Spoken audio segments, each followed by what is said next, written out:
I accidentally hit a different button. So when you know you're going to be here a while, you go and you get a very large glass of wine and the book that you're reading. You try and angle the camera up because, hell, you might as well entertain yourself somehow while the puppy is screaming her full head off. And you drink a glass of wine. So if I look at myself in the camera, it makes my eyes look like they're looking that way somewhere because the camera lens is actually like over here on the side of the camera. But it's really hard to look at the lens when there's movement of myself in the camera. It's very difficult.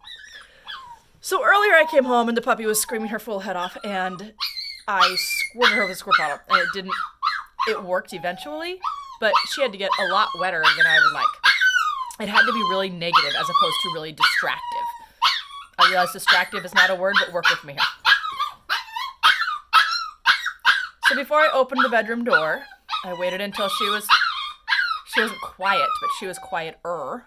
She was having little whimpers instead of this nutcase stuff going on here. And then I opened the bedroom door and she actually stayed quiet. And I went over to go get her out and she stayed quiet. And I took the cover off her crate and she stayed quiet, but she started jumping on the front of the crate. And the reason I don't want her doing that is I worry that they're gonna catch their claws in the crate and that they can actually injure themselves that way. So I want them to have all 4 feet on the floor before I let them out. They don't have to be laying down or seated or sitting, but they can't be clawing at the crate. So I told her, oh, no, you need to sit down. And she kept clawing. So I turned my back and then she started screaming. And then I thought, screw this, I'm taking a video.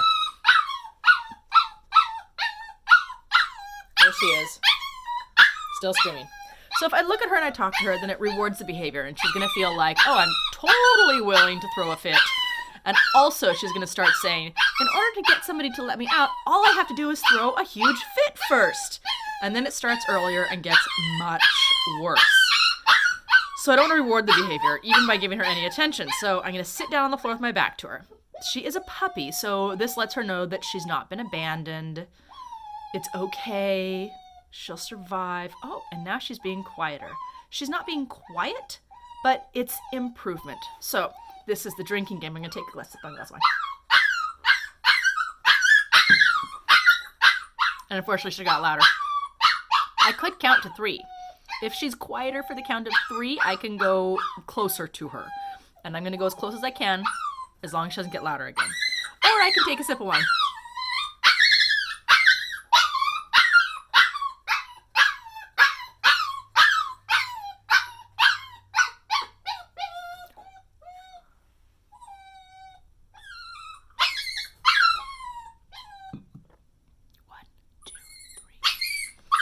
Oh, she got louder again before I could move, so we're still sitting here.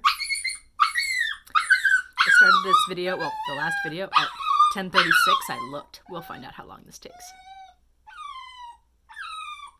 Better, but you notice that super high-pitched sound to it?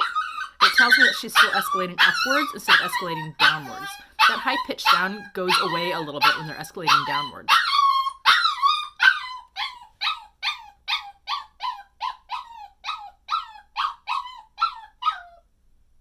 Good. Hi.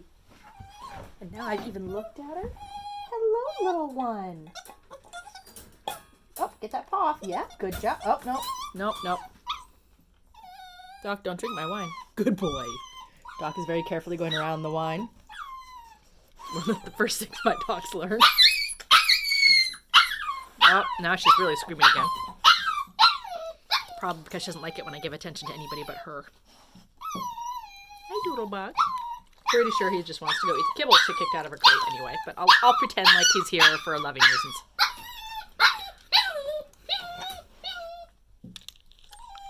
Good girl! You look ridiculous. Yeah! Yay! We made it out! Alright, are you ready? Oh my god! I can't tell what time it is without turning the thing off. I don't have a watch. I'll let you know when I post it.